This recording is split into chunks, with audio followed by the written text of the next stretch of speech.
Hello students, कैसे हैं आप सब। आज मैं आपको आधुनिक कार्यालय प्रबंधन एवं कार्यविधि के अंतर्गत स्टेशनरी के बारे में समझाएंगे। स्टेशनरी के प्रकार कि कौन कौन सी स्टेशनरी है जो कार्यालय में इस्तेमाल की जाती है, तो उनके बारे में आपको विस्तार से समझाने का प्रयास करेंगे।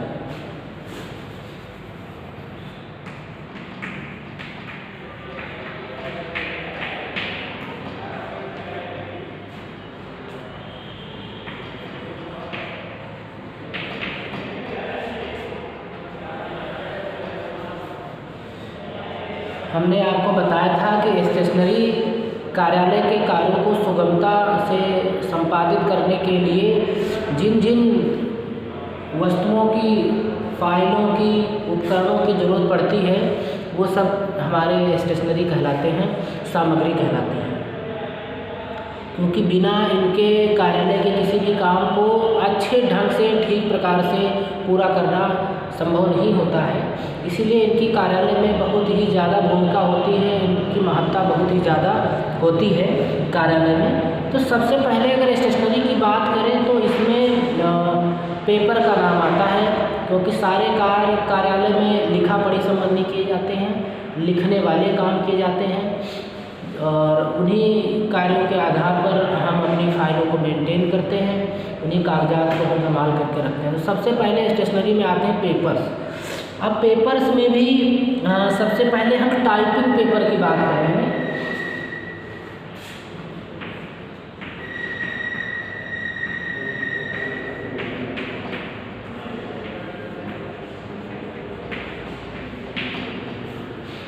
टाइपिंग पेपर, अब टाइपिंग पेपर क्या होता है इसको थोड़ा सा आपको जानना बहुत आवश्यक है, क्योंकि अगर आपको पेपर्स के बारे में जानकारी नहीं है तो आप अच्छी तरीके से काम नहीं कर पाएंगे। लेकिन यहाँ पर हम थोड़ा सा बताते हैं टाइपिंग पेपर के बारे में। कुछ समय पहले, अभी जैसे तो कंप्यूटर का प्रचलन बहुत ज़्यादा होता है, कुछ स्थानों पर टाइपराइटर का प्रचलन होता है। नहीं तो पहले प्रत्येक कार्यालय में स्टेनो के पास में टाइपिंग मशीन होती थी। स्टेनो के पास में एक टाइपिंग मशीन होती थी, उसी टाइपिंग मशीन पर वो टाइप करके पत्रों को तैयार करता था, मैटर जो भी उसको भेजना होता था दस्तावेज काम से संबंधित, वो उस स्टेनो क्या करता, उस टाइपिंग मशीन का इस्तेमाल करके काम करता था।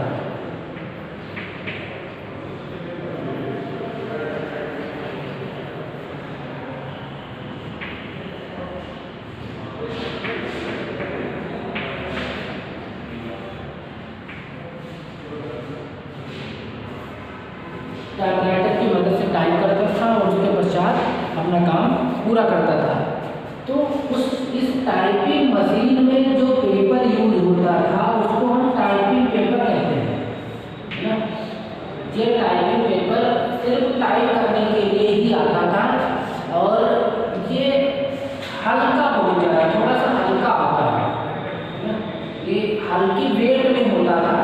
क्योंकि एक साथ जब हमको प्रतिलिपि निकालनी पड़ती थी तो प्रतिलिपियाँ निकालने, प्रतिलिपि जाकर फोटो स्टेट मशीन से आजकल आती है और हम उसके अंदर रखते हैं पेपर को, बटन दबाते हैं, फोटो कॉपी उसकी तैयार हो जाती है जीरोक्स मशीन के द्वारा।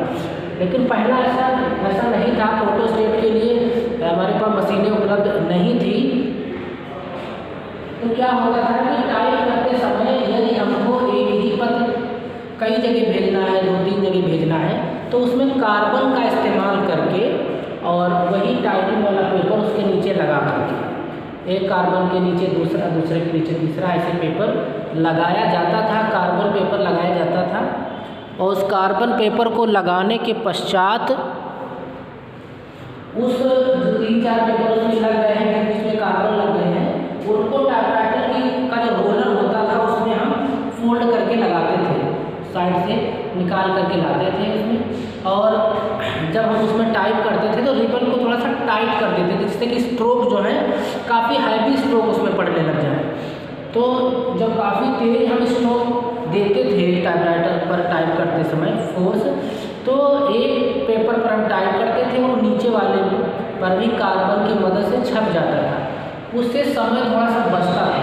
लेकिन अगर ये मोटे पेपर होते तो हम जब इसमें लगाते तो एक बस हाथ से हाथ 2 पेपर उसमें लग पाते, नहीं लग पाते। लेकिन इसमें 7 पेपर 8 पेपर भी लग जाते थे इसमें मशीन के अंदर, और हम टाइप कर पाते। जब तो ज़्यादा जाते थे, लेकिन फिर उसमें अच्छी तरीके से छपाई अच्छी तरीके से नहीं हो पाती थी। तो जब पेपर मोटा ज़्यादा हो जाता है तो फिर अच्छी तरीके से छपता नहीं है। तो 5-7 पेपर हम बड़े आराम से लगा करके उसकी प्रतिलिपि तैयार कर लेते थे। तो ये विशेष तरीके का एक हल्का चिकना उसमें होता था, रफ पेपर नहीं होता था, और देखने में बड़ा अच्छा और ज़्यादा चौड़ा भी नहीं होता था, स्केल में रहता था। जैसे आजकल A4 साइज का पेपर आता है उससे थोड़ा सा कम चौड़ा होता था, लंबाई उसकी थोड़ी सी ज़्यादा होती थी। तो उसको हम कहते हैं टाइपिंग पेपर। ठीक है, ये टाइपराइटर पर इस्तेमाल किया जाने वाला एक विशेष क्वालिटी का, विशेष लुक का एक पेपर होता है, जिससे कि हम टाइपराइटर पर लगा करके अच्छी तरीके से हम टाइप करते हैं और अपने काम को पूरा करते हैं। उसको हम कहते हैं टाइपिंग पेपर। तो सबसे पहले हमने आपको यहाँ पर पेपर के बारे में ही बताया ना। तो आप ये देखते हैं कि जो चीज़ पहले बताई जाती है वो ज़्यादा इम्पोर्टेंट होती है, क्योंकि बिना पेपर के कोई भी काम आपके कार्यालय में ऑफिस में पूरा नहीं किया जा सकता है। सारे काम आपके पेपर पर ही होते हैं, क्योंकि अगर आप कार्यालय में कुछ भी करते हैं तो शुरुआत तो आप लिखने पढ़ने से ही करते हैं। उसके पश्चात आप फाइल बनाएंगे, कहीं पर भी जाना होगा, पेपर लेटर भेजना होगा, थोड़े कागज चाहिए। तो बिना कागज के तो स्टेशनरी में तो कुछ है ही नहीं। सबसे पहले कागज, उसके पश्चात कुछ। अगर हमें कहीं पर कुछ चिपकाना भी है तो पेपर के ऊपर ही चिपकेगा। तो सबसे पहले अगर हमें अपने कार्यालय के कार्यों को अच्छी तरीके से संपादित करना है तो आपके पास में पेपर होना चाहिए। यानी स्टेशनरी में सबसे पहले नंबर 1 पर हमारा पेपर आता है। ये आप समझ गए होंगे कि टाइपिंग पेपर क्या होता है, इसकी महत्ता क्या है।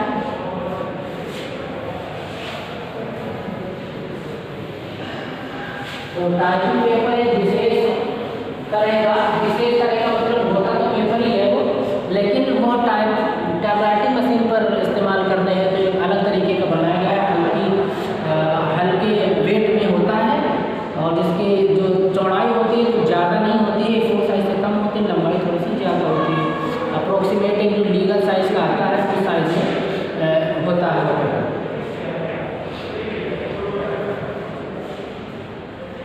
तो आपको ये ध्यान रखना है। नेक्स्ट है आपका कार्बन पेपर।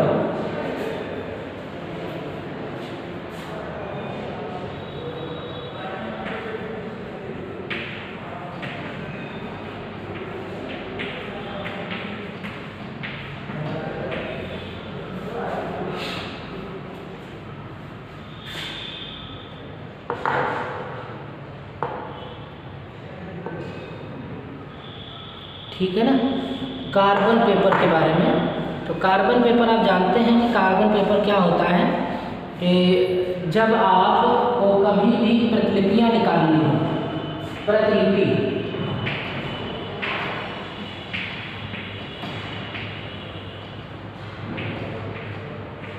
प्रतिलिपि उसकी फोटो कॉपी उसकी करनी हो, जीरोक्स तैयार करनी हो, उसको कहते हैं प्रतिलिपि। तो जब कभी भी आप एक पत्र की फ़ोटो कॉपी करना चाहते हैं तो हमको कार्बन पेपर की ज़रूरत पड़ती है। लेकिन फोटोस्टेट मशीन में और साथ ही साथ हमें प्रतिलिपि निकालने में क्या अंतर है ये आपको पता होना चाहिए। इसमें क्या होता है कि जब आप फोटोस्टेट मशीन से जब आप प्रतिलिपि निकालते हैं, किसी मशीन से निकालते हैं, उसमें आपको पहले लेटर को टाइप करना है।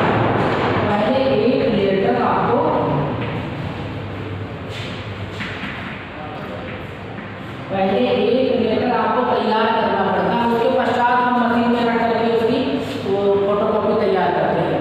लेकिन जब आप टाइपराइटिंग मशीन से अर्थात कार्बन कॉपी से आप कोई लेटर तैयार करना चाहते हैं तो साथ साथ हम लेटर टाइप करते जाते हैं और उसकी प्रतिलिपि साथ साथ तैयार होती जाती है।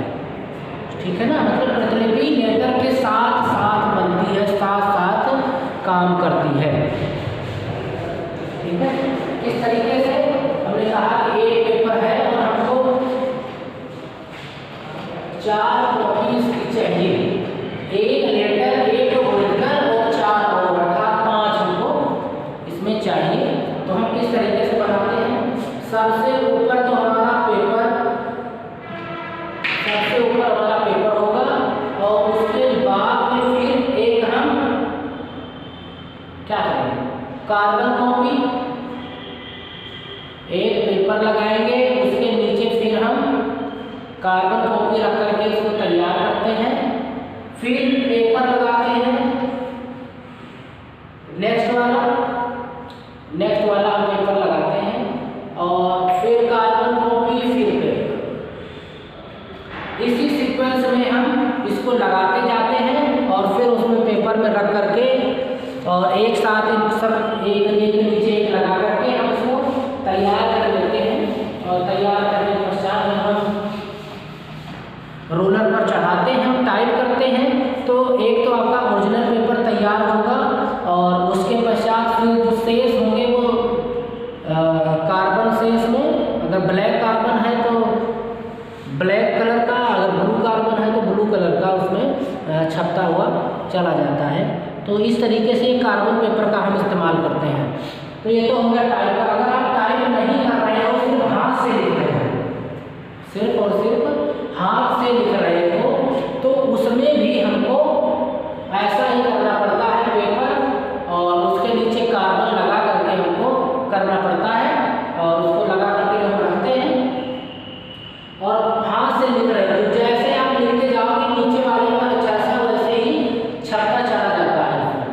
और हमारे जो कार्बन पेपर का यही इस्तेमाल है कि जब हम प्रतिलिपि किसी पत्र की या मैटर की तैयार करना चाहते हैं तो हमारे पास में कागज नुमा एक कलर शीट होती है जिस पर पहले से ही एक कलर लगा होता है, जिस पर जब हम दबाव देते हैं तो वो अगले वाले पेपर पर उसका उभार उस कलर का आ जाता है, जिससे कि जब हम ऊपर लिखते हैं वो नीचे वाले पेज पर छपता चला जाता है। इस प्रकार से हम एक नई प्रतिलिपि तैयार कर लेते हैं और यही कार्य हमारे कार्बन पेपर का होता है।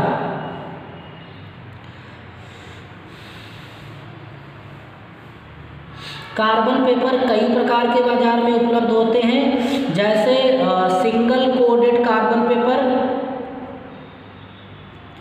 सिंगल कोडेड कार्बन पेपर द्वारा और दूसरा होता है डबल कोडेड कार्बन पेपर।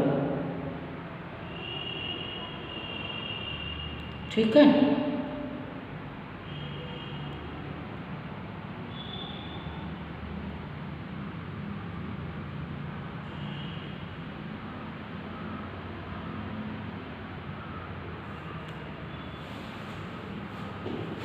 तो एक तो कार्बन हमारा होता है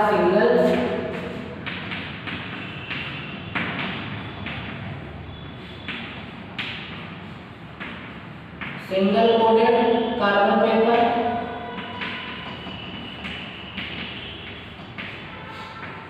दूसरा है double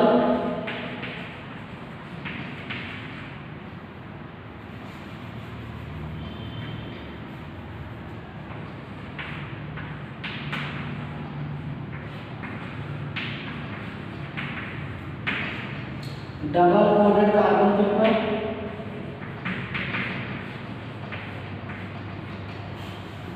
double coded carbon paper. Single paper carbon paper का प्रयोग ज़्यादातर कार्यालयों में होता है और जो डबल कोडेड कार्बन पेपर होता है उसमें दोनों तरफ इंक लगी होती है। तो जब ये इसका ज़्यादातर उपयोग जितने अकाउंटेंट होते हैं, लेखाकार होते हैं, ऑडिटर होते हैं, वो उसका इस्तेमाल करते हैं। जो उनकी बिल बुक होती है उसमें ये रखा जाता है और ये जब हम उस पर लिखते हैं तो ये नीचे भी छापता है और एक ऊपर की तरफ भी उसका उभार आता रहता है। तो ऐसे एक कॉपी हमने किसी को फाड़ करके दे दी तो दूसरी भी हमारे पास में उसकी डुप्लीकेसी हमारे पास में तैयार होती रहती है। तो इसका जो अकाउंटेंट लोग होते हैं वो इस्तेमाल करते हैं और जो अन्य विभाग होते हैं जहाँ पर सिंगल कोडेड में ज़रूरत पड़ती है वहाँ पर सिर्फ सिंगल कार्बन पेपर का इस्तेमाल किया जाता है। तो आपने ये देखा, निष्कर्ष निकाला कि कार्बन पेपर का यूज क्या है ना। तो कार्बन पेपर का यूज सिर्फ और सिर्फ फोटोकॉपी की तरीके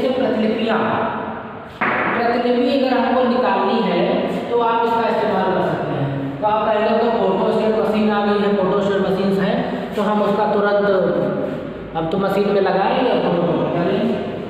क्या होता है कि अगर कोई चीज़ भले ही इतनी पुरानी हो लेकिन कभी भी कोई नष्ट नहीं होती है और उसका इस्तेमाल आपको भविष्य में कहीं ना कहीं करना पड़ जाता है। पहले हम क्यों करते थे कार्बन पेपर का इस्तेमाल? क्योंकि उस समय व्यवस्था नहीं थी, मशीनीकरण नहीं था, इलेक्ट्रिसिटी नहीं थी, बिजली का प्रबंध नहीं था, इसलिए वहाँ पर इस प्रकार की बातें होती थी कि हमें कार्बन पेपर जरूरत पड़ती है। तो अभी भी अगर आपके वहाँ पर आपको तत्काल पत्र भेजना है ना, तो आपको हो सकता है कि हाथ से ही लिखना पड़े। तो कभी भी ऐसा नहीं सोचना चाहिए कि अब इसका इस्तेमाल नहीं आएगा, ये पुरानी प्रणाली है, पुरानी तरीके से है। आप कभी भी देखेंगे अगर बिल बुक की ज़रूरत पड़ती है, बिल हम काटते हैं उसमें तो कार्बन कॉपी की ज़रूरत पड़ती ही पड़ती है, क्योंकि अगर आप कार्बन कॉपी का इस्तेमाल नहीं करेंगे तो हमको उसमें कई बार वही लिखना पड़ता है बिल पर। लेकिन अगर आप एक बार लिखें और नीचे भी उसकी शीट तैयार होती जाए तो हमें कार्बन पेपर की ज़रूरत पड़ेगी ही पड़ेगी। दूसरा, यदि हमको हमारे यहाँ लाइट की व्यवस्था नहीं है, काफ़ी दिनों से ख़राब है, पत्र हमको भेजना है और उसकी प्रतिलिपि भी कई लोगों को हमको देनी है, तो हम 3-4 शीट लगाएंगे कार्बन की, पेपर लगाएंगे 3-4, उसमें से ऊपर से ही हाथ से लिखें, क्योंकि काम कभी भी बंद नहीं होता है। काम तो हर क्षण व्यक्ति को समय से पूरा ही करना होगा। तो हमारे पास विकल्प है कि हमको बार बार ना लिखना पड़े, हमारा जो समय है वो बचे। कार्बन पेपर क्या करता है, हमारे समय को बचाता है, समय को हमारे सेव करता है, ठीक है। और जब आपका काम में समय सेव होता है इसका मतलब है कि जो आपका श्रम है, श्रम भी हमारा कम लगता है। श्रम कम कैसे लगता है, मतलब मेहनत कम करनी पड़ती है। एक बार ही लिख रहे हैं और 3-4 हमारे पास में प्रतिलिपियाँ तैयार हो रही है, इसका मतलब है हमारा समय बच रहा है। तो समय बच रहा है और श्रम भी बच रहा है, मेहनत भी बच रहा है। तो कार्बन पेपर की महत्ता कभी भी लाइफ में कम हो ही नहीं सकती है, ठीक है, क्योंकि जब तक यह प्रणाली रहेगी हाथ से लिखने वाली, जब तक व्यक्ति हर चीज़ में अपने हाथों का उपयोग कर रहा है, जब तक आप कह सकते हैं कि मनुष्य के हाथ है, तब तक कार्बन पेपर तो रहेंगे। जब तक उसके पास में लिखने की कला है तब तक कार्बन पेपर अस्तित्व में रहेगा, क्योंकि कहीं ना कहीं हमको इसकी ज़रूरत पड़ती ही रहती है, चाहे वो बिल बुक में पड़ती हो, चाहे हमको हाथ से अपने पत्रों को लिखते समय प्रतिलिपि की जरूरत पड़ती है। तो इसकी महत्ता नष्ट होने वाली नहीं है और इसके बारे में सभी को पता होना चाहिए कि कार्बन पेपर 2 प्रकार के होते हैं, सिंगल कोटेड और डबल कोटेड। सिंगल कोटेड का इस्तेमाल ज़्यादा होता है, डबल कोटेड का प्रयोग सिर्फ लेखाकार अकाउंटेंट ऑडिटर के द्वारा किया जाता है। और एक बात की, ये रंग बिरंगे कलरों में भी आते हैं, आपने देखा रेड कलर में भी आते हैं, ब्लैक कलर में भी आते हैं, ब्लू कलर में भी आते हैं, तो ये कई कलर में आते हैं। तो इस तरीके से आप अपने उसमें लिख सकते हैं पेपर में। सबसे पहले तो कार्बन पेपर के बारे में पूछा जाएगा, कार्बन के बारे में बताएंगे कि कार्बन पेपर पर टिप्पणी लिखिए। तो आप पहले कार्बन पेपर क्या है, किसको कहते हैं कार्बन पेपर, है ना, फिर इसके बारे में, इसके प्रकार के बारे में आप उनको बताओ, प्रकार, ठीक है, फिर इसके उपयोग के बारे में बताओ। ऐसे आप लिखेंगे 20-20 लाइनें आपकी अपने आप हो जाएंगी इसकी कार्बन पेपर में। तो जब आप लिखने के का मन बना लोगे और आपने पहले से ही पढ़ा है, मेहनत की है, तो आपके सम्मुख कितना भी छोटा सा कोई वाक्य शब्द क्यों ना रख दिया जाए, आप उसके बारे में जरूर से जरूर अच्छी से अच्छी बातें आप उसमें लिख पाएंगे। तो कार्बन पेपर सिर्फ देखने में नहीं लगता है। अब ये तो कार्बन हो गया, दूसरा पेपर, ये वैसे भी 2 चीज़ों से बना हुआ है ना, एक कार्बन लगा हुआ एक पेपर होता है, कार्बन पेपर, इसका काम लिखने के लिए किया जाता है। लिखने के लिए कैसे, इसकी प्रतिलिपि बनाने के लिए, अन्य प्रतियां तैयार करने के लिए इसका इस्तेमाल किया जाता है। इसके 2 प्रकार होते हैं, उपयोग आपने देखा है, कहाँ इसका उपयोग हम कर सकते हैं, ये भी आपने देखा, क्या क्या इससे होता है, इसका इम्पोर्टेंस क्या है, वो भी आपको मैंने बताया। समय बचता है, श्रम बचता है इससे।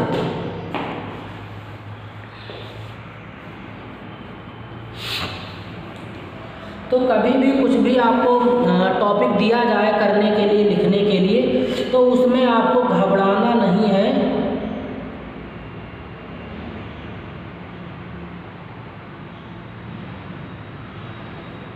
और प्लास्टिक कार्बन भी आते हैं, इसमें प्लास्टिक के होते हैं। यह कार्बन साधारण कार्बन की अपेक्षा कई गुना कार्य करने के उपरांत भी नष्ट नहीं होता है, क्योंकि यह एक पतली प्लास्टिक के पेपर की तरह होता है। उस पर स्याही लगी होने के कारण इसके मुड़ने एवं फटने का भय कम होता है। तो अभी तो आपने मैंने बताया कि बहुत ही हल्का होता है, बहुत बारीक होता है, पेपर से भी बिल्कुल रफ टाइप का होता है। और एक साइड में इसमें कलर होता है। जो डबल कोटेड होते हैं उनमें दोनों साइड में होता है। सिंगल कोटेड जो होते हैं उसमें एक साइड में कार्बन लगा रहता है, कलर एक साइड में होता है। अब तो प्लास्टिक के भी कार्बन पेपर आते हैं, प्लास्टिक कार्बन।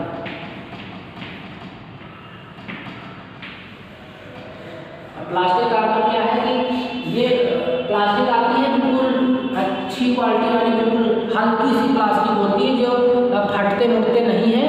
और कहीं पर भी आप पेपर के नीचे उनको लगाएंगे, पतले होते हैं, कलर उसमें लगा होता है, नष्ट नहीं होते थे, क्योंकि जब हम उनमें कई बार हम इस्तेमाल करते हैं जो सिंगल कोटेड डबल कोटेड वाले जो पेपर, कागज़ वाले जो कार्बन पेपर होते हैं, लिखने के पश्चात में कुछ समय 50 की इंक खत्म हो जाती है ज़्यादा प्रेशर देने पे, या उसे फटने का उनका डर रहता है। लेकिन जो प्लास्टिक वाले आते हैं ये बहुत ही अच्छी क्वालिटी के होते हैं और इनसे ये फटते भी नहीं हैं, मुड़ते भी नहीं हैं और ये अच्छी तरीके से काम करते हैं, अच्छी क्वालिटी में इनकी गुणवत्ता काफ़ी अच्छी होती है। तो ज़्यादातर इनका भी इस्तेमाल लोग करने लगे हैं कार्बन पेपर का।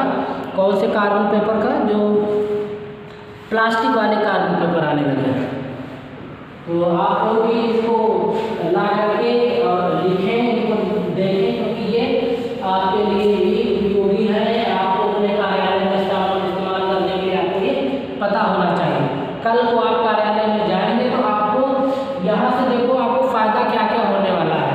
कल को आप किसी कार्यालय में स्टेनो के पद पर जाएंगे, असिस्टेंट के पद पर जाएंगे, क्लर्क के पद पर ज्वाइन करेंगे, तो आपको ये पता होना चाहिए कि आपको कार्यालय के समस्त कार्यों का निर्वहन करना है, समस्त कार्य पूरे करने हैं। तो उनके लिए ऑफिस में कौन कौन सी सामग्री आपको चाहिए, आपको पता ही नहीं है। ये समझिए क्या, मैं आपको यहाँ पर ट्रेन कर रहा हूँ कि कार्यालय में कौन कौन सी सामग्री की आवश्यकता पड़ती है, जिससे कि आप अच्छी तरीके से उसको समझ सकें, उसको जान सकें, उसको कर सकें। ठीक है, तो आज आपको यहाँ पर यही सब सिखाया जा रहा है कि स्टेशनरी की कौन कौन सी जरूरत पड़ेगी। तो अगर आपके कार्यालय में उपलब्ध नहीं है तो आप अपने जो अधिकारी हैं उनसे एक लेटर के माध्यम से उनको कोटेशन दे सकते हैं और अपनी सामग्री के लिए उन्हें कह सकते हैं कि हमें इन कार्यों को पूरा करना है, इसलिए हमको ये सामग्री चाहिए। आपको पता ही नहीं है कि सामग्री कार्यालय में कौन कौन सी होनी चाहिए, किसका क्या क्या यूज हो सकता है। तो यही हम आज आपको सब सिखा रहे हैं और आप इसको थोड़ा सा मन लगा करके सीखने का प्रयास कीजिए।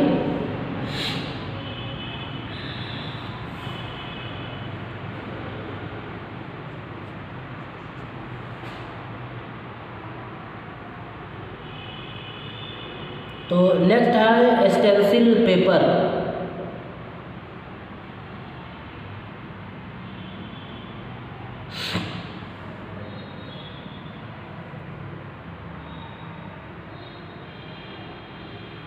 तो स्टेंसिल पेपर के बारे में सीखते हैं और देखते हैं स्टेंसिल पेपर क्या है।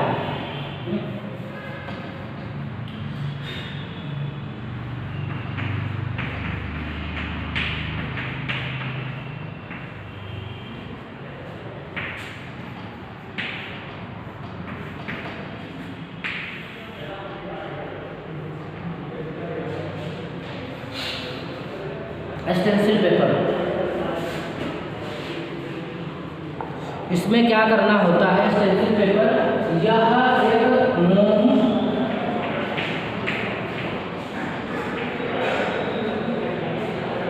या आप कह सकते हैं रेशम, मोम या रेशम से तैयार किया जाता है।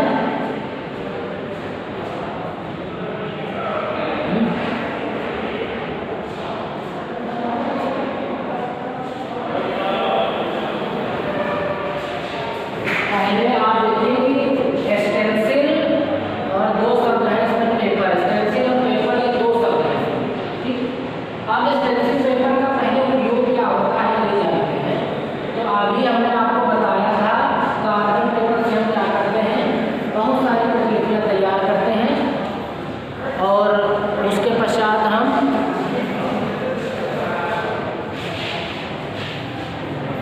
कई व्यक्तियों को उन प्रतिलिपियों को भेज सकते हैं।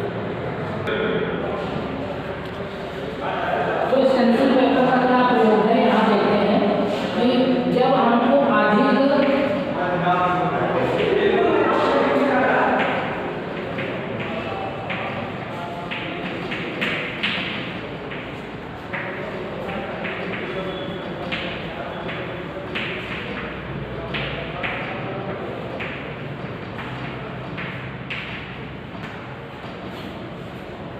अधिक प्रतिलिपियों की आवश्यकता होती है, जब 5, 6, 7 ऐसे हमको निकालनी होती है तो हम अपना टाइपराइटर में लगा करके टाइप करते हैं और अपनी प्रतिलिपियाँ तैयार हो जाती हैं। लेकिन जब ज़्यादा प्रतिलिपियों की ज़रूरत पड़ती है तो उस कंडीशन में हमको एक स्टेंसिल पेपर तैयार करना पड़ता है और एक बहुप्रतिलिपीकरण यंत्र हमारे पास आता है।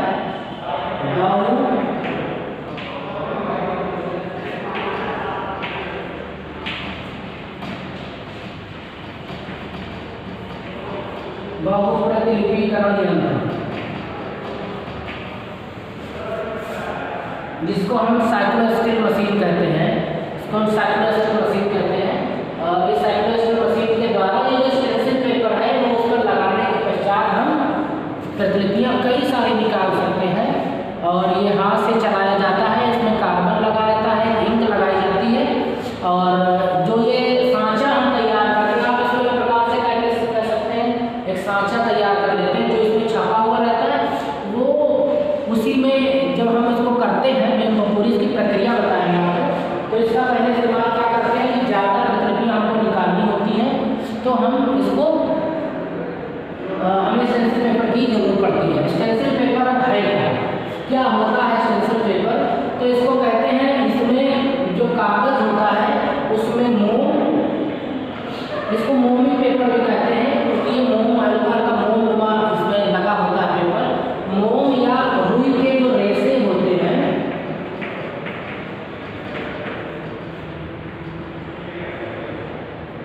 मोम या रुई के रेशों से यह स्टेंसिल पेपर तैयार किया जाता है। कैसे तैयार किया जाता है? मोम रुई के रेशे ऐसे उसमें मिक्स करके विशेष क्वालिटी का इसको बनाया जाता है। इतना समझ के बनता किन चीज़ों से बनेगा। अब उसके पश्चात में क्या करते हैं, स्टेंसिल पेपर तैयार हो जाता है। अब देखो हमको यहाँ पर ये नहीं सीखना है कि तैयार कैसे होता है, हमें सीखना इसका इस्तेमाल हम कैसे करते हैं, यूज़ कैसे करते हैं इसका। तो स्टेंसिल पेपर हमारे सामने आ गया और फिर अब हम इससे कोई खाका कैसे तैयार करेंगे, कोई पेपर प्रारूप लेटर कैसे तैयार करते हैं कि उससे फिर प्रतिलिपिकरण यंत्र से प्रतिलिपियाँ निकलने लग जाए, है ना।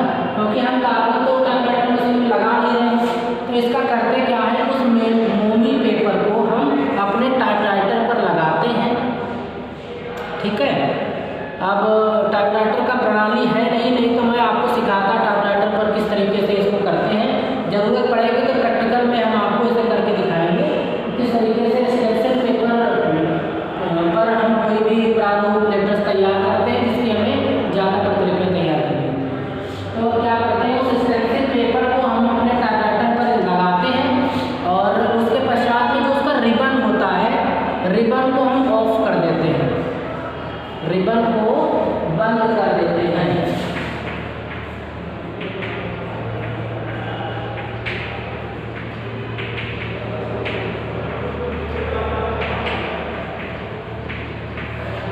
रिबन को बंद कर देते हैं।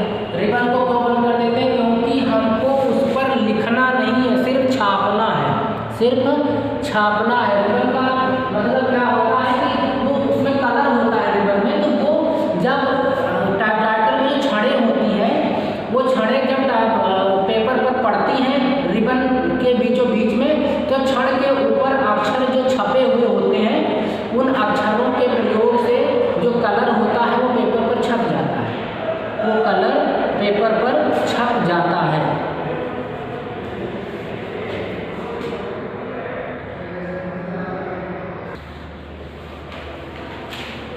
तो स्टेंसिल पेपर का प्रयोग आपने समझा कि स्टेंसिल पेपर का क्या काम है और इसका इस्तेमाल हम कैसे करते हैं। ठीक। अब थोड़ा सा हम बताते हैं कि स्टेंसिल पेपर अब हम छापने के लिए ज़्यादा प्रतिलिपियाँ निकालने के लिए हम इसको किस तरीके से तैयार करते हैं। तो स्टेंसिल पेपर का प्रयोग क्या है कि जब हमको अधिक प्रतिलिपियाँ प्राप्त करनी है, अधिक का मतलब ये है कि कुछ तो हम टाइपराइटर पर कार्बन पेपर लगा करके तैयार करते हैं और उसके पश्चात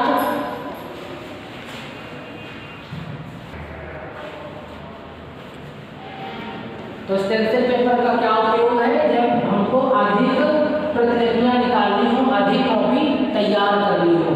अधिक का मतलब है कुछ तो हम कार्बन पेपर की मदद से तैयार कर लेते हैं, है ना, कार्बन पेपर की मदद से तैयार करते हैं, 5-6 उसमें कार्बन लगा करके 5-6 पेपर अधिकतम 7 तक हम उसमें कर पाते हैं। लगाने के लिए तो हम टाइपराइटर में कई सारे पेज लगाते हैं, लेकिन फिर वो छपते नहीं हैं उसमें, तो 5-6 तक बड़े आराम से उसमें कॉपियाँ तैयार हो जाती हैं। लेकिन जब उसके पश्चात हमको और अधिक प्रतिलिपियों की ज़रूरत पड़ती है, जैसे कि कई सारे विभागों में कई सारे लोगों को भेजना है, कहीं कोई इन्विटेशन टाइप का आपको तैयार करना है, तो इन्विटेशन मान लो 1000 लोगों को भेजना है, 500 लोगों को भेजना है, तो आप टाइपराइटर से कितना टाइप करोगे। तब दिक्कत आती थी पहले समय में। तब क्या किया जाता था, तब एक स्टेंसिल पेपर मार्केट में आता था जो एक मोम से और रुई के रेशे से तैयार होता था, बहुत मोमी कलर का वैसा पेपर होता था। उसकी मदद से हम एक प्रारूप तैयार करते थे जो हमको छापना होता था, फिर उसको हम बहुप्रतिलिपिकरण यंत्र मतलब ऐसा यंत्र जिससे मतलब अधिक प्रतिलिपियाँ निकाली जा सकती हैं, ऐसा यंत्र या ऐसी मशीन है ना, जिसको साइक्लोस्टेल मशीन के नाम से भी हम जानते हैं। ठीक, तो जब ऐसी हमारे पास व्यवस्था हो गई तो अब हमारे पास में मोमी पेपर भी है, हमें पता भी है प्रतिलिपियाँ निकालते हैं, तो अब हम साइक्लोस्टेल मशीन पर प्रारूप तैयार कैसे करते हैं। इसके लिए क्या करते हैं, हम स्टेंसिल पेपर को अपने टाइपराइटर की मशीन पर लगाते हैं, है ना, लगाने के पश्चात में हम अपने रिबन को बंद कर देते हैं, क्योंकि रिबन का काम होता है सिर्फ और सिर्फ छापना, उसमें कलर होता है रिबन में, वही घूमता रहता है। तो रिबन को हम बंद कर देते हैं, क्योंकि हमको स्टेंसिल पेपर पर कुछ छापना नहीं है, मतलब लिखा हुआ नहीं छापना है, हमको सिर्फ उस जो छड़ें होती हैं टाइपराइटर की, छड़ समझते हैं, क्योंकि जब हम बटन को दबाते हैं तो वही छड़ जा करके उसके रोलर पर प्रिंट होती है, उन छड़ों में अक्षर बने रहते हैं, ठीक है, और वही अक्षर उभार करते हैं, वही लिखते हैं पेपर पर। वो जब रिबन के ऊपर लगते हैं तो रिबन की स्याही उस पर छप जाती है, ठीक है, तो उस प्रकार से काम करता है। तो हम क्या करेंगे, रिबन को बंद कर देंगे और जो इसकी छड़ें हैं बिना रिबन के हम उस पर टाइप करेंगे, और थोड़ा सा हम उसमें क्या करेंगे, जो स्ट्रोक है उनको थोड़ा सा हार्ड कर देंगे, टाइट कर देंगे, जिससे कि हैवी प्रेस पड़े, है ना। तो जैसे ही हम टाइपराइटर पर टाइप करते हैं, जो भी हमें टाइप करना है टाइप करेंगे, तो अब रिबन तो बंद है, तो रिबन जब बंद रहेगा तो जब हम उस पर टाइप करेंगे तो छपेगा तो नहीं, लेकिन एक उभार आएगा कि मोमी पेपर होने की वजह से इसमें उभार आ जाता है, ठीक है। उससे क्या होता है, जब आप पूरा टाइप कर लेंगे और उसको इस तरीके से देखेंगे तो आपको लगेगा कि सब इधर का उधर हो गया, आर पार से दिखता रहता है, पूरा छप जाता है उसमें। और छपने के पश्चात में इसको हम कहते हैं कि हमारा स्टेंसिल पेपर तैयार हो गया है, ठीक है। पूरी तरीके से डिजाइनिंग जैसी करनी हो सब कर लेते हैं। एक तो होता है कि हम टाइपराइटर से हमने स्टेंसिल तैयार कर ली, दूसरा होता है कि स्टेंसिल पेन आता है, स्टेंसिल पेन स्टेंसिल कटर के नाम से आता है, और उसके मदद से हम उसमें डिज़ाइन जैसा कुछ बनाना चाहें वैसा बना लेते हैं। तो जो क्षण हमने उस पर प्रिंट की थी, अब वहीं पर जब हम इस मशीन का प्रयोग करेंगे तो इसमें इंक होती है, और वो जहाँ पर वो क्षणें प्रिंट हुई थी उनके स्थान पर वो कलर भर जाता है, और उस पेपर को हम इस मशीन पर लगा देते हैं, ठीक। और इसमें एक हैंडल होता है, उस हैंडल को हम चलाते हैं और वो जो पेपर है और नीचे उसमें ट्रे में पेपर लगा रहता है, एक तरफ से पेपर खिंचता है और जब रोलर ये घूमता है तो जो पेपर लगे हैं वो जा करके उस पेपर के ऊपर से ऐसे घूम जाता है, ऐसे घूमता है तो वो एक समय ऐसा आता है ना कि स्टेंसिल और पेपर एक दूसरे के बिल्कुल चिपक जाते हैं, तो जो उस पर इंक लगी हुई है वो पेपर के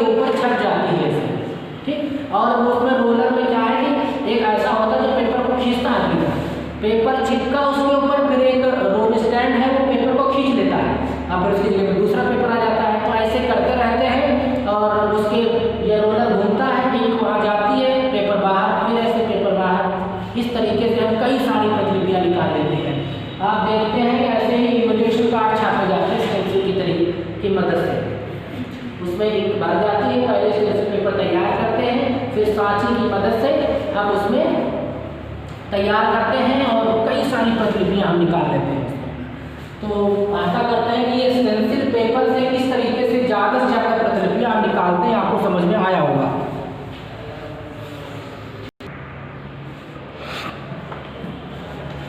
तो स्टेंसिल पेपर आपको समझ में आ गया है।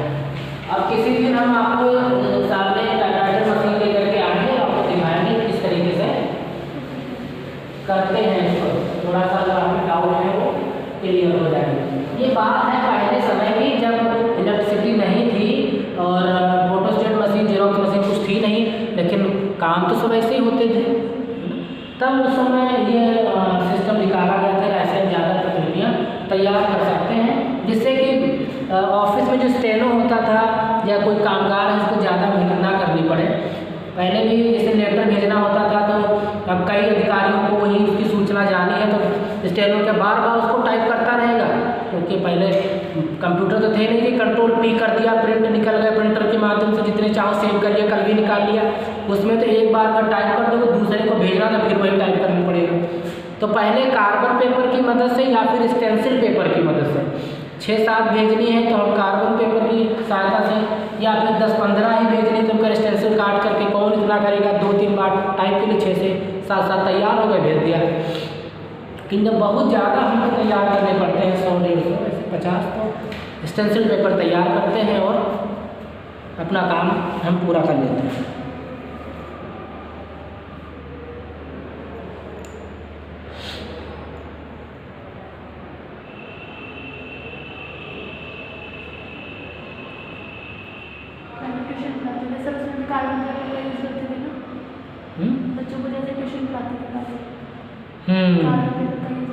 उसका यूज करते थे और एक कॉपी बच्चों को भी दे देते थे। अच्छा नेक्स्ट हम, अच्छा यहाँ पर जो हम आपको बता रहे हैं स्टेशनरी के बारे में बता रहे हैं कि स्टेशनरी क्या है और इसका कार्यालय में यूज़ क्या है, ताकि आप भी फ्यूचर में जब कभी भी किसी विभाग में जाएंगे तो आपको इन सबकी ज़रूरत पड़ेगी। तो आपके विभाग में अगर कोई चीज़ नहीं है, आपको लगता है कि इसकी ज़रूरत है, तो आप उनको मंगा सकते हैं, ठीक है, इसलिए इसका इस्तेमाल किया जाता है। तो नेक्स्ट इसमें आता है आपका लेटर पैड। लेटर पैड क्या होता है ये भी आपको जानना पड़ेगा।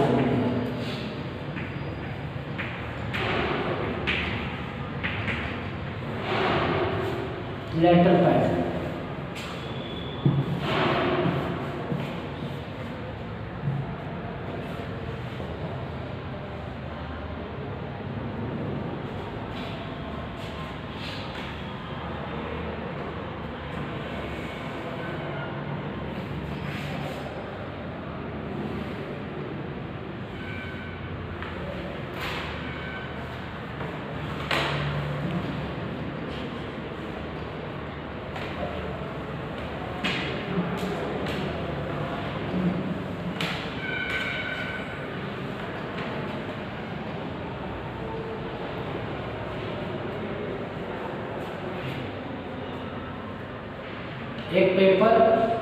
एक पेपर जिस पर हेड पर उसका लोगो हो, उसी संस्था का नाम हो, मोबाइल नंबर हो, ईमेल आईडी हो, रेफरेंस नंबर और दिनांक हो, इस तरीके का। और ये पेपर थोड़ा सा मोटा होता है ना, थोड़ा सा मोटा होता है, तो इसको हम कहते हैं लेटर हेड।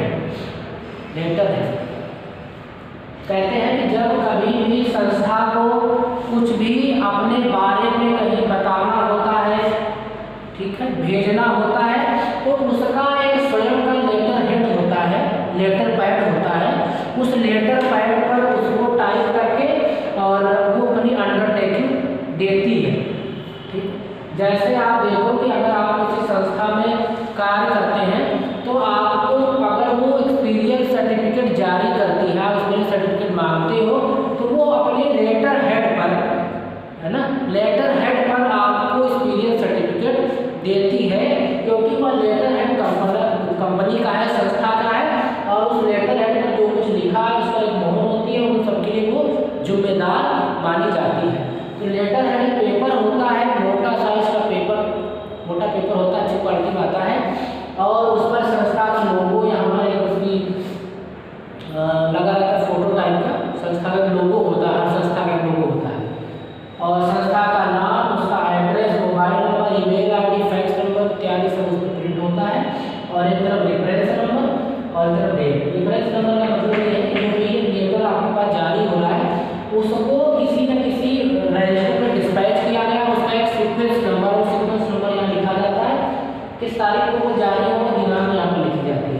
इस यहाँ लिखा रहेगा अनुभव प्रमाण पत्र, यहाँ पर पूरी डिटेल होगी और यहाँ पर हस्ताक्षर मोहर से यहाँ लगी रहेगी ना, तो ये पूरा वैलिड हो जाता है। ठीक है, तो इसको हम क्या कहते हैं, पूरे को कहते हैं लेटर पैड, लेटर हेड है ना। ये लेटर का हेड हो गया, ये पूरा पैड हो गया। तो अपनी अंडरटेकिंग, अपनी जिम्मेदारी भरी बातें जब कभी भी कंपनी कहती है तो वो अपने ही लेटर हेड पर लिख करके देती है। ठीक,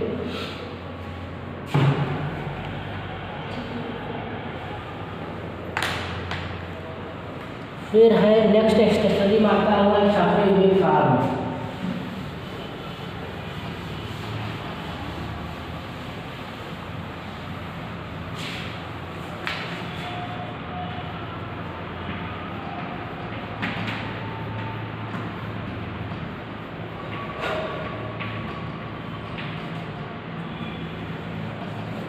अब छपे हुए फॉर्म क्या होते हैं और उनकी क्या उपयोगिता है, ये आप सभी जानते हैं। छपे फॉर्म सभी ने अपने कार्यालय में देखा भी होगा। जैसे जो आप सभी बैंक तो गए ही होंगे, वहाँ पर देखते हैं कि पैसा जमा करने का एक फॉर्म होता है, पैसा निकालने का एक फॉर्म होता है। तो अब बैंक एक प्रकार का कार्यालय है, सबको सुविधाएँ देता है, उसकी जिम्मेदारी है कि वो सभी का पैसा जमा करें, सभी को पैसा दें।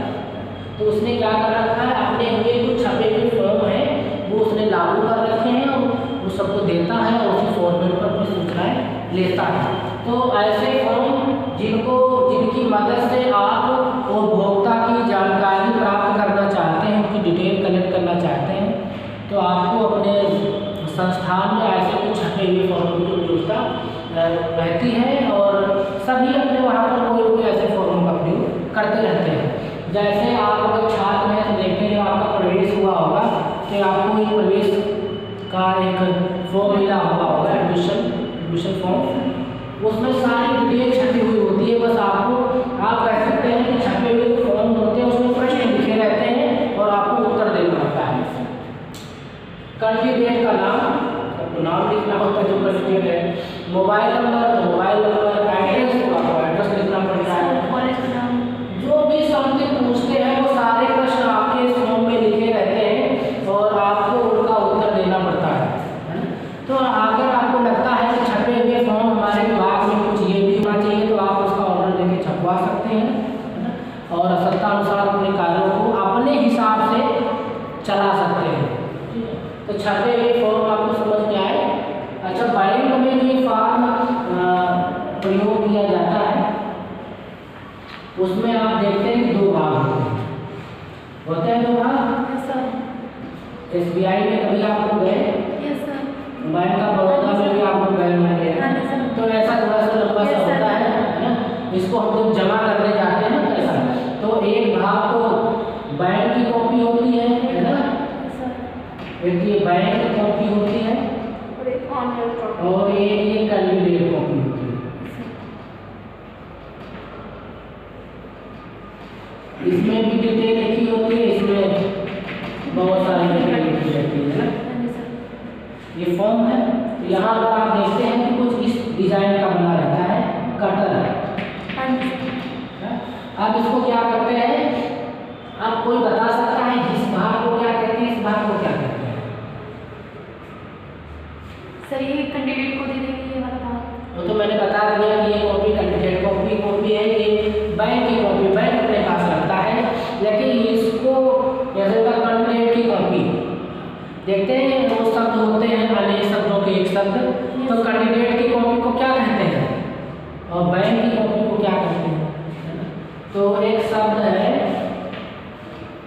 पर्ण, दूसरा होता है प्रतिपर्ण।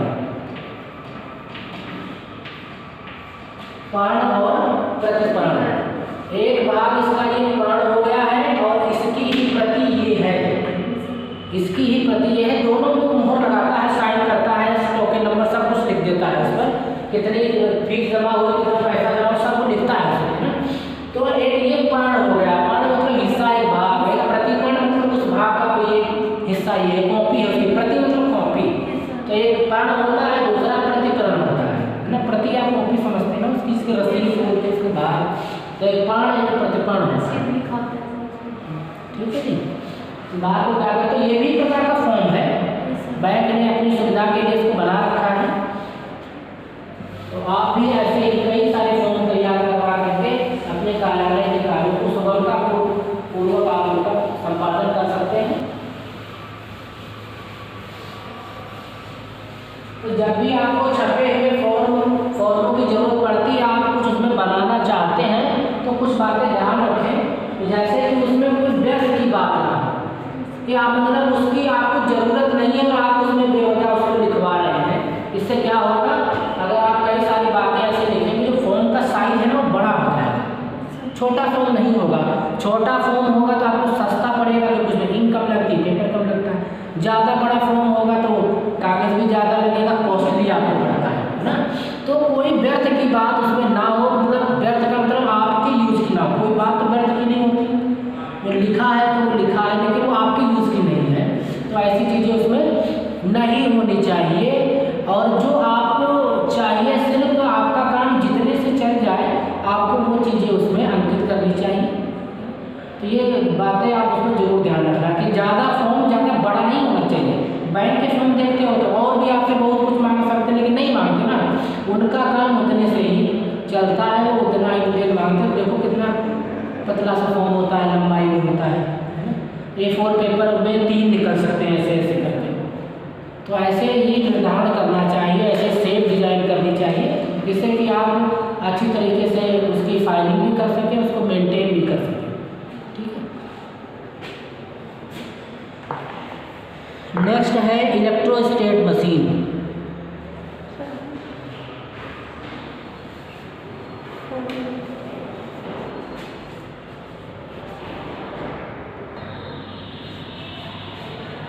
इलेक्ट्रोस्टेट मशीन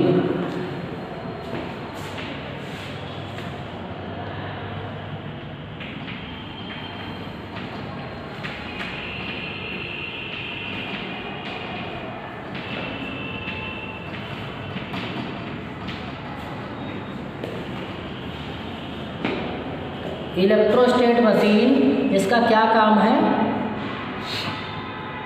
अभी हम यहाँ पर बात क्या कर रहे हैं, कार्यालय में हमने कई बार बताया कि जैसे टाइपिंग पेपर होता है, उसका भी काम हम टाइप करने के पश्चात में फोटोकॉपी में उसका प्रयोग करते हैं। कार्बन पेपर की बात की, जिसमें हम कार्बन पेपर की मदद से फोटोकॉपी तैयार करते हैं। स्टेंसिल पेपर से भी हम फोटोकॉपी तैयार करते हैं, है ना। तो अभी जितना हमने बात किया सब पेपर से ही रिलेटेड है, मतलब टाइपिंग पेपर वो भी एक प्रकार का पेपर है, कार्बन पेपर भी पेपर है, और स्टेंसिल पेपर वो भी पेपर है, छपे हुए फॉर्म वो भी आपके पेपर से ही बने होते हैं। तो आप ये कह सकते हो कि कार्यालय में बिना पेपर के कुछ भी नहीं होता है, यानी स्टेशनरी में पेपर ही पेपर होता है। अगर आप ये अनुमान लगाओ कि चलो हम स्टेशनरी का प्रयोग नहीं करेंगे, तो क्या आप कार्यालय के कार्यों को कर पाएंगे? कार्यालय के कार्यों को नहीं कर पाएंगे, शायद कर पाएंगे, क्योंकि कार्यालय में कौन कौन सी चीज़ों की जरूरत पड़ती है जो स्टेशनरी आती है। अगर आपके पास में कागज़ नहीं है, सबसे पहले तो स्टेशनरी में पेपर ही महत्वपूर्ण होता है। अगर पेपर ना हो तो आप कार्यालय का कौन सा काम कर लेंगे। अगर हम फाइलिंग कर लेंगे, फाइलिंग में भी तो पेपर ही चाहिए। पहले आप लेटर लिखोगे, टाइप करोगे, निकालोगे, तभी तो उसमें लगाओगे। और अगर फाइलिंग कर लेंगे तो फाइलिंग में भी तो फाइल भी तो स्टेशनरी है। फाइल नहीं तो फाइलिंग नहीं, पेपर नहीं तो फाइलिंग नहीं, टैग पेपर नहीं होगा तो बांधोगे किसको। तो अंततः आप ये कह सकते हैं कि स्टेशनरी के बिना कार्यालय का कोई भी काम संभव नहीं है। अटेंडेंस रजिस्टर लगती है, अटेंडेंस लगाई जाती है, रजिस्टर हमारा स्टेशनरी के अंतर्गत आता है। अटेंडेंस कैसे लगाओगे बिना रजिस्टर के। तो बिना स्टेशनरी के कार्यालय का कोई भी काम संभव नहीं है। तो अब यहाँ पर बात करते हैं इलेक्ट्रोस्टेट मशीन की। यह एक इलेक्ट्रॉनिक चलित मशीन होती है जिसके द्वारा हम फोटोस्टेट करते हैं किसी भी पेपर की, और कई सारी प्रतिलिपियाँ जब हमको प्राप्त करनी होती हैं तो हम इस मशीन के अंदर रख करके उसको बटन को प्रेस करते हैं मन चाहे जितनी भी फ़ोटोकॉपी आपको निकालनी हो, बड़ी आसानी से सुगमता पूर्वक हम इसे निकाल सकते हैं।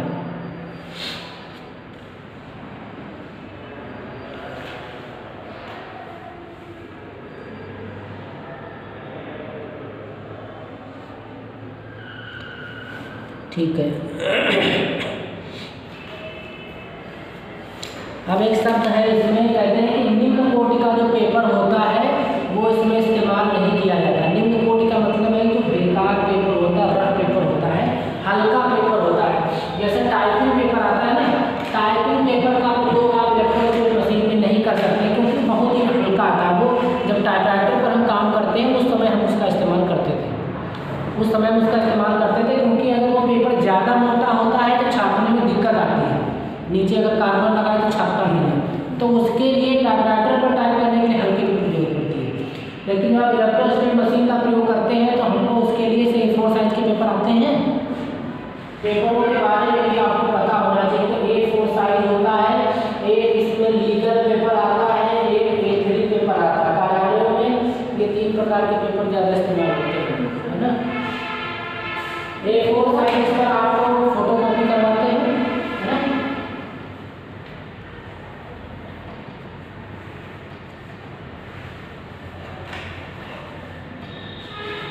लीगल साइज क्या होता है, ये थोड़ा सा इससे बड़ा होता है, थोड़ा सा, है ना। चौड़ाई में भी थोड़ा सा लगभग थोड़ा सा कम होता है, 19-20 का अंतर रहता है ना, लेकिन लंबाई इसमें थोड़ी सी ज़्यादा होती है। A3 क्या है, A3 A4 का आप कह सकते हो डबल होता है ना, इतना होता है। कभी कभार हमको इसकी ज़रूरत पड़ती है बड़े उस पर टाइप करने, इसमें ज़्यादा कॉलम हो, ज़्यादा कॉलम में सूचना अगर हमको भेजनी है तो वो इस समय तो आ नहीं पाती है। अगर हम इसकी डायरेक्शन को भी चेंज कर लें, इस डायरेक्शन को हम कहते हैं पोर्ट्रेट, है ना। और अगर इस डायरेक्शन को ऐसे उलट दें, इसके डायरेक्शन ऐसी हो जाए, ऐसे इस तरीके की, है ना, तो ये लैंडस्केप, हाँ ये हमारी लैंडस्केप। तो ये अब इसमें भी क्या होता है, इसमें भी हम ऐसे ऐसे कॉलम बनाते हैं तो एक सीमा के पश्चात इसमें भी नहीं आ पाते हैं। लेकिन ये इसमें डबल होता है, काफ़ी बड़ा पेपर होता है, चौड़ा सा इसमें पेपर आता है, तो इसमें हम बड़ी विस्तार से इसमें कोई काम कर पाते हैं। या आप चाहते हो कि हमने इसको A4 पर तैयार किया है और ये थोड़ा सा बड़े साइज में होकर के आए हमारे सामने, तो इसको हम लार्ज करके A3 पर प्रिंट कर देते हैं, तो ये बड़े बड़े शेप में बन करके हमारे सामने इस शेप में आ जाता है। कहीं पर लगाना हो, उसको करना हो तो वहाँ इन सब की जरूरत पड़ती है। तो इसके लिए पहले क्या है कि हमें एक प्रिंटर ऐसा लेना पड़ता है जिसमें ट्रे हो हमारे पास में, प्रिंटर में लग सके A3 की ट्रे, क्योंकि लीगल और A4 तो एक ही प्रिंटर में लग जाते हैं, लंबाई ज़्यादा होती है, थोड़ा सेट एडजस्ट होता है, लेकिन A3 की ट्रे अलग से होनी चाहिए। तो ये डिपेंड करता है प्रिंटर के ऊपर कि कौन सा प्रिंटर है जिसमें हम ये ट्रे इस्तेमाल कर सकते हैं, ठीक। और जब आप इलेक्ट्रोस्टैटिक मशीन का इस्तेमाल करते हैं तो उसमें भी फोटोस्टैट मशीन, इलेक्ट्रोस्टैटिक मशीन भी कई टाइप की आती हैं। कुछ तो A4 लीगल वाली ही होती है, A3 वाली नहीं होती। A3 वाली थोड़ी कॉस्टली पड़ती है क्योंकि इसमें ट्रे हमें अलग से एडजस्ट करनी पड़ती है, लीगल की अलग, A4 की अलग होती है और A3 की ट्रे हमारे पास में अलग होती है, तो वो थोड़ी सी कॉस्टली आती है। तो अगर आपको वहाँ पर ज़रूरत है A3 साइज़ की कि हमें ज़रूरत है तभी आप उसको खरीदें, अदरवाइज व्यर्थ में पैसे का जो है वो पैसा फालतू में व्यर्थ ना करें। तो हम बात कर रहे थे इलेक्ट्रोस्टैटिक मशीन की, तो इसमें हमने कहा कि जो लो क्वालिटी का पेपर है वो इस्तेमाल नहीं करना चाहिए क्योंकि मशीन कॉस्टली आती है, जल्दी खराब हो जाती है, उसमें थोड़ा सा डस्ट ज़्यादा होता है। लो क्वालिटी का जो पेपर आता है उसमें डस्ट ज़्यादा होती है, अंदर हमारी मशीन ख़राब हो जाती है। क्योंकि इलेक्ट्रोस्टैटिक मशीन जो ये होती है ना, ये अंदर इसकी जो रोलर होता है और एक फ्यूजर लगा होता है, वो गर्म होता है, गर्म होने के पश्चात में इसकी जो इंक होती है वो छपती है उसके ऊपर। लेकिन अगर उसमें डस्ट होगा तो फ्यूजर हमारा ख़राब हो जाता है, ठीक है। और इसमें हमेशा कहते हैं कि जो हाई क्वालिटी का पेपर जो है वो अच्छी गुणवत्ता का पेपर इस्तेमाल करना चाहिए, जिससे कि जो मशीन है वो हमारी लाइफ लॉन्ग ज़्यादा दिनों तक चलती रहे। तो इस मशीन का इस्तेमाल क्या है, सिर्फ और सिर्फ प्रतिलिपि निकालने के लिए। फिर कंप्यूटर को भी स्टेशनरी के कंप्यूटर स्टेशनरी, तो कंप्यूटर को भी स्टेशनरी के श्रेणी में लाया गया है, क्योंकि सारे काम जितने अब लिखा पढ़ी वाले काम स्टोरेज वाले हैं वो कंप्यूटर के ऊपर ही करते हैं, और उसके पश्चात ही हम उसका प्रिंट आउट निकालते हैं। कंप्यूटर की क्या विशेषता है कि इसमें कोई भी मैटर हम कई दिनों तक हम स्टोर करके रख सकते हैं, कई सालों तक स्टोर करके रख सकते हैं। आज आपने टाइप किया, अगले साल, 1.5 साल, 2 साल बाद भी आप उसका इस्तेमाल करके उसका प्रयोग, उसका प्रिंट भी निकाल सकते हैं अच्छी तरीके से, उसमें चेंजिंग करके उससे कुछ और भी बना सकते हैं। फिर नेक्स्ट है आपका स्टैम्प पैड।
स्टैम्प पैड,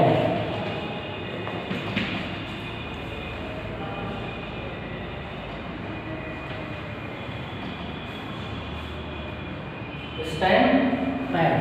अब स्टैम्प पैड क्या होता है, स्टील का, अब तो प्लास्टिक में भी आने लगे हैं, इस शेप में होता है ना। अच्छा, ये स्टैम्प पैड, तो स्टैम्प पैड स्टील का, प्लास्टिक का के भी अब आते हैं पैड, इसमें अंदर सोखा लगा रहता है, लगा होता है, और इसमें इंक डाल दी जाती है। यहाँ पर इसका इस शेप में वो होता है, पूरा वो आप इसको उठाते हैं, मोहर अंदर लगाया, कलर किया, और जिन दस्तावेजों पर चाहिए उन पर हम लगा देते हैं। तो इसका इस्तेमाल क्या है कि इसके द्वारा जहाँ पर भी हमको मोहर लगानी है तो हमको इंक की जरूरत पड़ेगी, क्योंकि जो हमारे पास में मोहर होती है उस पर हमेशा तो इंक होती नहीं है। एक बार लगाया, जितनी देर तक वो गीली रहेगी उतनी देर तक वो छपती है। तो अब क्या करना पड़ता है, हमारे पास में इंक होनी चाहिए। अब अलग से अगर हम इंक लेते हैं वो तो बोतल में आती है, और उसमें मोहर जा नहीं सकती उसके अंदर। अगर आप मान लो कि कहीं पर आपने उसको पलट करके रख भी लिया, तो उसमें अगर आप उसको डुबोते हो बहुत ज़्यादा इंक लग जाती है, और उसको आप अगर उसमें लगाएंगे तो वो तो फैल जाती है। तो क्या किया गया, एक सोखता नुमा एक बॉक्स बनाया गया और उसमें उस इंक को डाल दिया गया। जब कभी भी आप उसमें स्टैम्प जो होती, स्टैम्प को डुबोते हैं उस पर कलर करने के लिए, तो उतनी इंक नहीं आती है जितना कि आप कलर में स्टैम्प को डुबोने पे आती है ना, बहुत कम मात्रा में लगती है। या अगर बिल्कुल आपका स्टैम्प पैड नया है तो आप थोड़ा हल्के टच से उसमें स्टैम्प को लगाएं, जिससे कि इंक बहुत ही कम मात्रा में उस पर छपे, और एक बार आप कहीं पर लगा करके भी देख लें तो ज़्यादा उचित रहेगा। इसको कहते हैं समझदारी। अगर आपने पता चला कि बहुत ही इम्पोर्टेंट लेटर था और आपने उस पर लगा दिया और वो बिल्कुल खराब हो गया, गीला गीला सा हो गया, तो ये एक समझदार व्यक्ति की निशानी नहीं होती है। आपको क्या करना होता है, वहाँ पर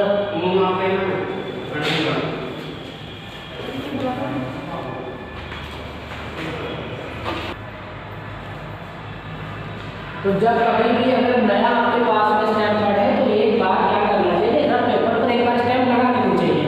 उससे क्या होगा कि हमारा जो दस्तावेज है वो अच्छा रहता है। नहीं तो अगर वो कोई देखेगा तो कहेगा कि कोई नया आदमी होगा तो बेकार कर दिया। तो लगा के जरूर देखें। उसके पश्चात जब कभी भी आपको इस्तेमाल कर रहे हो आप ये कह सकते हैं कि बिना स्टैम्प पैड के स्टैम्प बेकार है। स्टैम्प आपके पास में है लेकिन आप क्या करोगे उसका, जब तक आपके पास में स्टैम्प पैड नहीं है। तो इन स्टैम्प की और स्टैम्प पैड की जोड़ी है, पता है, ये हमेशा साथ साथ रहते हैं, तभी अच्छे लगते हैं, इनका काम भी तभी होता है। तो स्टैम्प पैड का आपने देखा कि इसमें ये एक इंक भरा हुआ सोखता नुमा डिब्बा होता है, सोखता लगा हुआ डिब्बा होता है जिसमें इंक होती है। और इंक आप जैसे भी इस्तेमाल करते हो, ज़्यादातर ब्लू कलर की इंक इस्तेमाल की जाती है, लोग ब्लैक भी इस्तेमाल करते हैं, लेकिन ब्लू इंक ज़्यादा इस्तेमाल होती है। तो आप उसको इनको इसमें वो इंक डली हुई आती है, यदि वो कुछ दिनों बाद खराब हो जाती है, सूख जाती है या यूज हो जाती है, तो आप नई मार्केट से ला करके उस इंक को आप उसमें डाल करके पुनः आगे से उसका इस्तेमाल कर सकते हैं।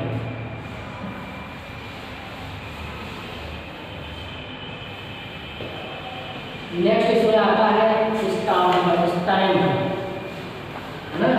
स्टैम्प भी आप इसको कह सकते हैं कार्यालय मोहर।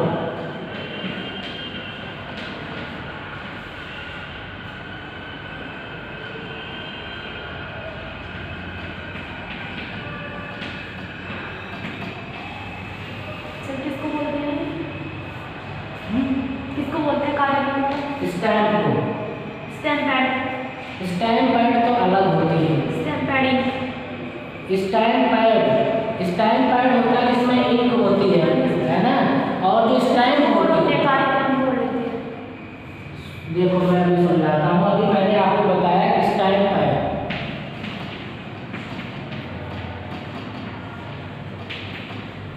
स्टैम्प पैड वो पैड होता है जिसमें इंक डली होती है। और कार्यालय मोहर वो है, मोहर को हम कहते हैं स्टैम्प। क्या कहते हैं?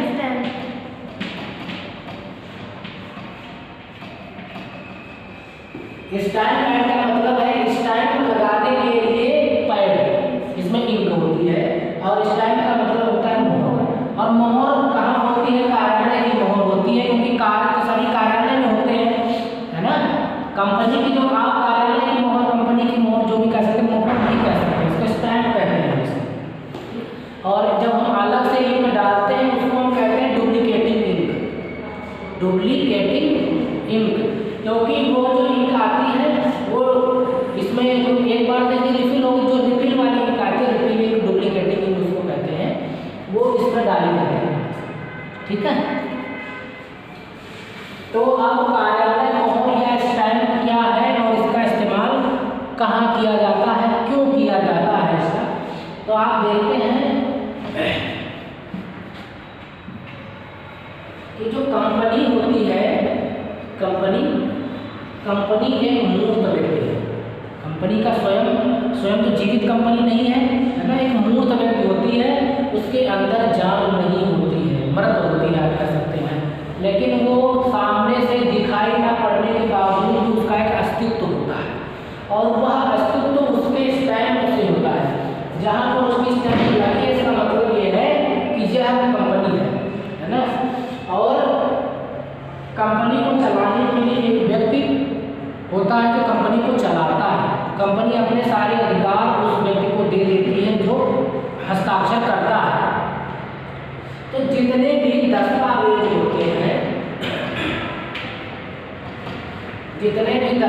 होते हैं, जो कंपनी की ओर से प्रस्तुत किए जाते हैं, है ना, तो उन सभी को प्रमाणित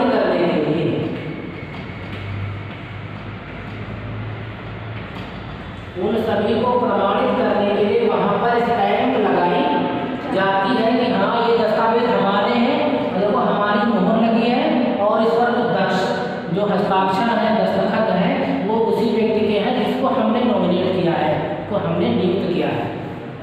तो स्टैम्प की जरूरत पड़ती है दस्तावेजों को प्रमाणित करने के लिए, दस्तावेजों को वैध और वैध बनाने स्टैम्प का प्रयोग करते हैं दस्तावेज को वैलिड बनाने के लिए। जैसे ही एक कागज है, कागज पर कुछ भी लिखा हुआ है, इस कागज पर लेटर हेड है, सपोज करो इस पर टाइप है, और अगर इस पर हस्ताक्षर के साथ मोहर नहीं है, मोहर नहीं लगी हुई है, तो ये वैलिड नहीं है। इस दस्तावेज को हम वैध नहीं मानते हैं। और जैसे ही इस पर मोहर लग जाती है, इसका मतलब है कि इस पर मोहर लगने का मतलब है कि यह कंपनी के नियमों के अनुसार बिल्कुल सही है। अब इसके लिए उत्तरदायी कंपनी, क्योंकि इस पर कंपनी का नाम सब लिखा रहता है। ठीक है, तो दस्तावेज को प्रमाणित करने के लिए, दस्तावेज को वैल्यूएबल बनाने के लिए स्टैम्प की जरूरत पड़ती है, स्टैम्प लगाई जाती है।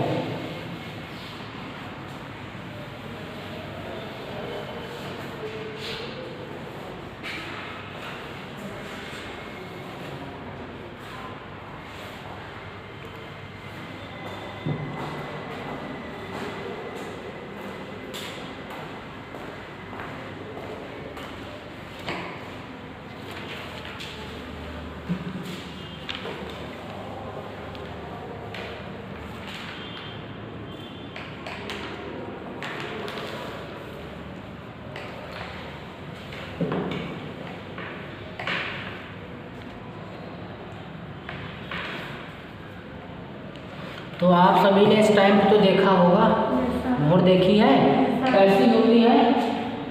कुछ इस शेप में मुझे लगता है कुछ ऐसी होती है ना? और यहाँ पर थोड़ा सा गोल गोल रहता है,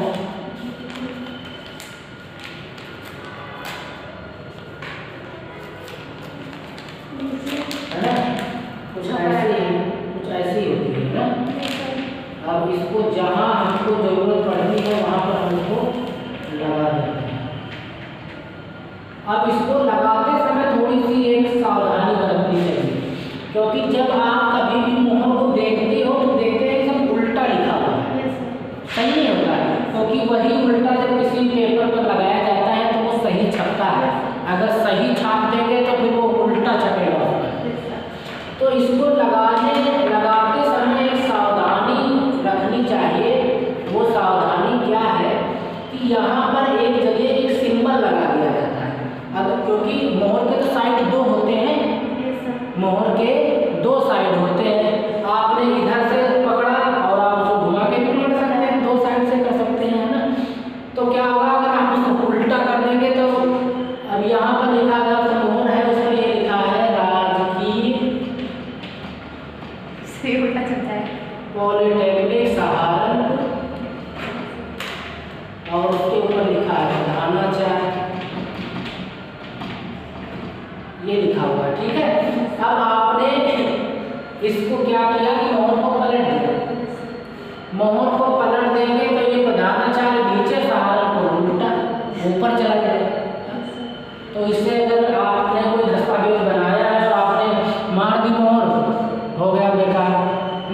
तो ये एक कहते हैं कि किसी नए आदमी ने लगा दिया, या तो वो बहुत जल्दी में होगा तो लगा दिया, तो इससे जो कार्यालय की जो छवि है थोड़ी सी इफेक्टेड धूमिल हो जाती है, उस पर एक डॉट डॉट लग जाता है ना?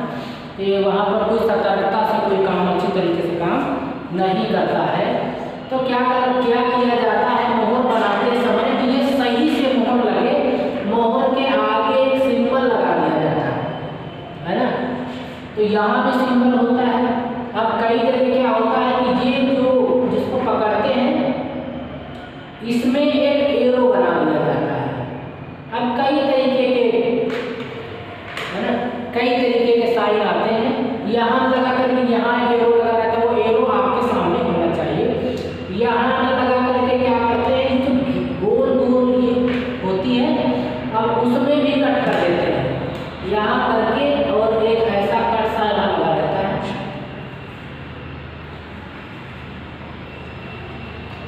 है ना? ये एक यहाँ कट लगा होता है, उससे पता चल जाता है कि ये मोहर है हमारी, और सीधा जो इसका है इसका वो यही रहता है। उसके पश्चात क्या करते हैं, ये जो हिस्सा होता है ये एक लकड़ी का बना होता है, ठीक है, और लकड़ी के नीचे एक प्लास्टिक का या एक रबड़ का भाग लगा रहता है। कैसे मोहर बनती है? ये भी हिस्सा लकड़ी का होता है, प्लास्टिक का भी होता है। ये हिस्सा हमारा लकड़ी का, तो प्लास्टिक के भी आने लगे हैं, नीचे भी रबड़ और प्लास्टिक वाली भी मोहर बनने लगी है। तो बहुत ही हाईटेक सा हो गया है। पहले तो रबड़ की बनाते थे, अब तो कंप्यूटराइज मोहरें बनने लग गई हैं रबड़ की। तो आपने देखा इस तरीके से मोहर की डिजाइनिंग की जाती है, और ये हिस्सा आपको जरूर ध्यान में रखना है, जिससे आपको ये पता चले कि मोहर का हमारा सही भाग क्या है।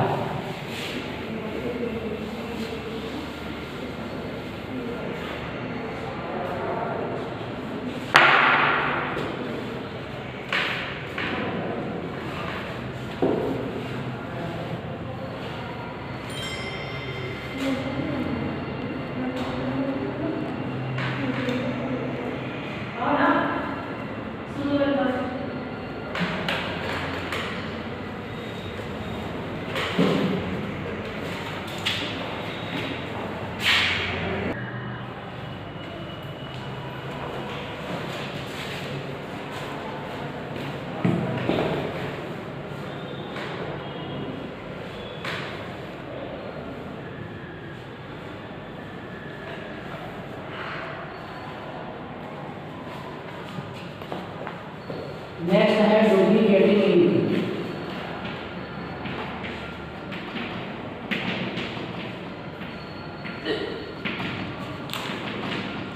सर फाइल कवर है तो ये अच्छा ये करा दीजिए। डुप्लीकेटिंग इंक, और डुप्लीकेटिंग इंक क्या है?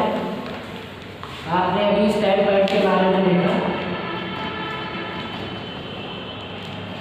स्टैम्प पैड में हम यहाँ पर कलर डाल करके रखते हैं, पहले से ही कलर इसमें पड़ा हुआ होता है, और जब हमारे पास में ये स्टैम्प पैड में कलर खत्म हो जाता है तो हमको फिर से जरूरत पड़ती है ना, तो हम मार्केट से क्या करते हैं, डुप्लीकेटिंग इंक खरीद करके लाते हैं और उसको फिर से इसमें डाल देते हैं, और उसके पश्चात फिर से हमारा ये पुराना है लेकिन काम बढ़िया करता है, तो ये फिर से हमारा काम करने लग जाता है। इंक कैसी होती है? ज़्यादा पतली भी नहीं होती, ज़्यादा गाढ़ी भी नहीं होती, इस तरीके की होती है कि वो आराम से स्टैम्प की इंक उस पर छप सके, है ना, आराम से छप सके, और इसमें आराम से इसमें भी चिपक सके। ऐसा नहीं इसमें डाल दिया और ये सोप में तो हाँ ये सोख भी सके, ज़्यादा पानी इसमें नहीं होता, लिक्विड और ये सब पूरा मिक्स टाइप का इसमें होता है। तो अगर पता चला ज़्यादा इसमें पानी की मात्रा होगी तो अगर ये स्टैम्प पर पलट गया तो सब नीचे बह जाएगा, लेकिन कभी आप देखते हैं ऐसे इसकी बाहर नहीं आती है, इसकी सोप लेता है। हाँ ये सोख लेता है। क्यों? क्योंकि इंक इसकी थोड़ी सी गाढ़ी होती है, गाढ़े उसमें होगी, तो ये स्टैम्प पैड में आसानी से सोख लेती है। और सर ये उतरते भी नहीं। हाँ उतरती नहीं है, ये छूटती नहीं है। होता जिसका कलर पक्का कलर है, कच्चा कलर नहीं होता, लेकिन इसको कहते हैं डुप्लीकेट। डुप्लीकेट इसको कहते हैं, लेकिन होती वास्तव में पक्की है। सर इसलिए बोलते हैं डुप्लीकेट, क्योंकि हम मतलब ला के डालते हैं। हाँ ला करके डालते हैं डुप्लीकेट।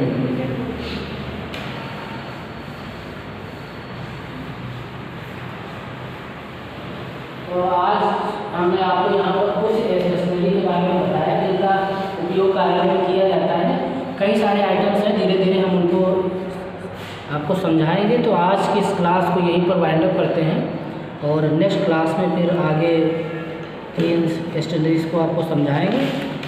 तो इनको समझते रहिए और एक नोट्स थोड़े से अपने तैयार करते रहो, क्योंकि यहाँ पर अगर आप नोट्स अपने तैयार नहीं करोगे तो एग्ज़ाम के टाइम पर आपको थोड़ा सा दिक्कत महसूस होगी। और जब आप किसी चीज़ को एक बार लिख लेते हैं, उसके असाइनमेंट तैयार कर लेते हैं, तो फिर आपको कोई दिक्कत फ्यूचर में आती नहीं है। वो हमको ऐसा लगता है कि हमने एक बार अपने आप लिखा है ना, तो एक हमारे ऊपर कॉन्फिडेंस आ जाता है कि हम इसको आगे भी लिख लेंगे, आगे भी इसको हम तैयार कर लेंगे। तो इसको ज़रूर एक नोट्स के ज़रूर तैयार करें, ताकि एग्ज़ाम के टाइम पर जैसे आप उनको पलटेंगे तो आपको आसानी से पता चल जाएगा। बुक में क्या होता है, बुक में तो बहुत सारा लिखा है, बहुत कुछ को होता है, तो हम सब कुछ नहीं, हमको पढ़ना नहीं होता है। तो जितना हमको इम्पोर्टेंट लगता है या हमको जो समझ में नहीं आ रहा है उसको हम ज़रूर लिख करके रखते हैं।